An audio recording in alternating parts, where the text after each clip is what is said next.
ഇതിപ്പോ സ്ഥിരമായിട്ടുണ്ട്. രാത്രി ഒരു 10 മണി കഴിഞ്ഞാലുള്ള ഒട്ടും ഡിസിപ്ലിൻ ഇല്ലാത്ത ഈ വരവ്. മാനേഴ്സ് ആണെങ്കിൽ പിന്നെ പറയാൻ വേണ്ട. ആരുടെ കാര്യമാണെന്നല്ലേ, എൻ്റെ ക്രേവിങ്സ്. പലപ്പോഴും നടക്കുമെന്ന് സംശയമുള്ള പല വലിയ തീരുമാനങ്ങളും മുട്ടുകുത്തണത് ഈ ഒരാളുടെ മുന്നിലാണ്. അപ്പം കിട്ടുന്ന സമാധാനം ഉണ്ടല്ലോ. ഇന്നും ഞങ്ങൾ പോയി പാകിസ്ഥാനി സ്വീറ്റ്സ് കഴിക്കാൻ. സമയമൊക്കെ കറക്റ്റാട്ടോ.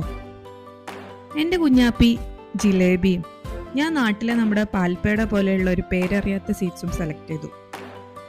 കൂട്ടത്തിൽ എള്ളും ഒലീവ്സൊക്കെ ചേർന്ന് വേറൊരു അറബിക് സ്വീറ്റും. പോരുന്ന വഴിയിലുള്ള അറ്റാക്കൊക്കെ കഴിഞ്ഞ് ബാക്കിയായത് ഇത്രയാട്ടോ. ഈ വൈറ്റ് ഐറ്റത്തിന് മുന്നിൽ നമ്മളെ നാട്ടിലെ പേടയും കട്ട്ലീസും ഒക്കെ മാറി നിൽക്കൂട്ടോ. എല്ലാം തിന്നു കഴിയുമ്പോഴുള്ള ആ കുറ്റബോധം ഉണ്ടല്ലോ, അതിന് ഇത്തവണ ഒരു മാറ്റം ഉണ്ടായിരുന്നില്ല. പക്ഷെ ഞാൻ വലിയൊരു തീരുമാനമൊക്കെ എടുത്തിട്ടുണ്ടായിരുന്നു, നോക്കാം നമുക്ക് തോറ്റു കൊടുക്കേണ്ടി വരുമോന്ന്. അപ്പൊ ഇത്രയേ ഉള്ളൂ.